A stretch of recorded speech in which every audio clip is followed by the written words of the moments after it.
काँग्रेसचे ज्येष्ठ नेते सॅम पित्रोदा यांनी आपल्या वादग्रस्त वक्तव्यांमुळे पक्षाला अनेकदा अडचणीत आणले। त्याचा प्रत्यय मंगळवारी पुन्हा एकदा आला। अमेरिकेमध्ये आई किंवा वडिलांचा मृत्यू झाला तर मुलांना 100% संपत्ती वारसा हक्काने मिळत नाही, कारण संपत्तीचा 55% भाग सरकार कर म्हणून घेतं। आपल्याला कायदा योग्य वाटतो, पण भारतात तसं काहीही नाहीये। याबद्दल चर्चा व्हायला हवी, कारण संपत्तीचं पुनर्वाटप करायचं असेल तर लोकहितार्थ नवे कायदे करावे लागतील, असं पित्रोदा म्हणाले। आणि यावरनं भाजपनं काँग्रेसवर जोरदार टीकाही केली आहे। In America, there is an inheritance tax. So if, let's say, one has $100 million worth of wealth, and when he dies, he can only transfer probably 45% to his children. 55% is grabbed by government. Now that's an interesting law.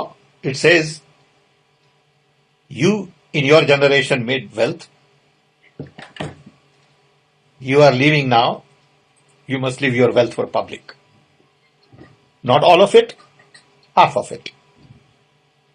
Which to me sounds fair. In India you don't have that.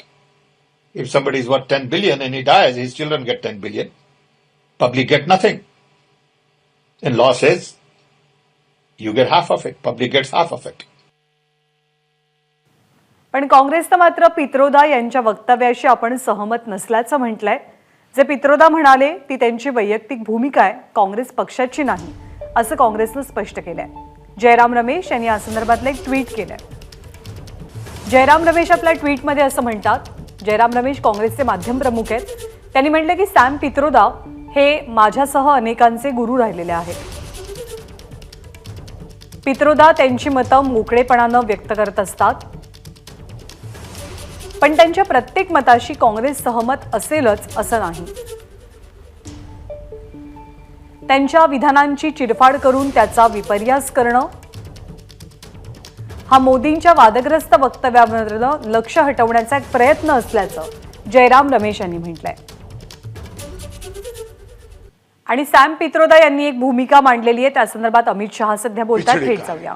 Congress party Sam Pitroda के बयान के बाद completely expose हो गई। सबसे पहले घोषणा पत्र में सर्वे, मनमोहन सिंह का पुराना बयान जो कांग्रेस की लेगेसी है कि हम देश के संसाधन पर सबसे पहला अधिकार माइनॉरिटीज का मानते हैं, और अब इनके मैनिफेस्टो बनाने में जिनकी अहम भूमिका है वो सैम पित्रोदा का बयान कि संपत्ति के बंटवारे पर विचार होना चाहिए।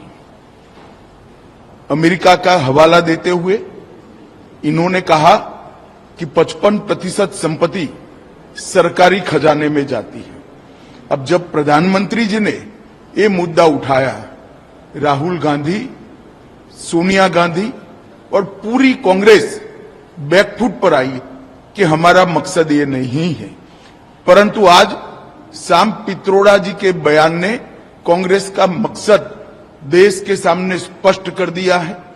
वो देश के जनता की निजी संपत्ति का सर्वे कर निजी संपत्ति को सरकारी खजाने में डालकर जो उन्होंने यूपीए के शासन में तय की थी प्रायोरिटी कि देश के संसाधन पर सबसे पहला अधिकार माइनॉरिटी और उसमें भी मुस्लिम लोगों का है, उस प्रकार से इसका बंटवारा करना चाहती है।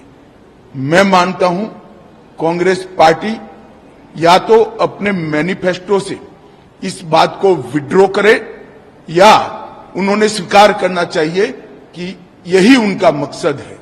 और देश की जनता को भी मैं अपील करना चाहता हूं, इनके महत्वपूर्ण नीति निर्धारण करने वाली लोगों की टीम के मुखिया सैम पित्रोदा के बयान को देश की जनता गंभीरता से ले। इनके मन में छुपी हुई मनसा क्या है आज बाहर आ गया है। इसका कॉग्निजेंस, इसका संज्ञान देश की जनता ने लेना चाहिए।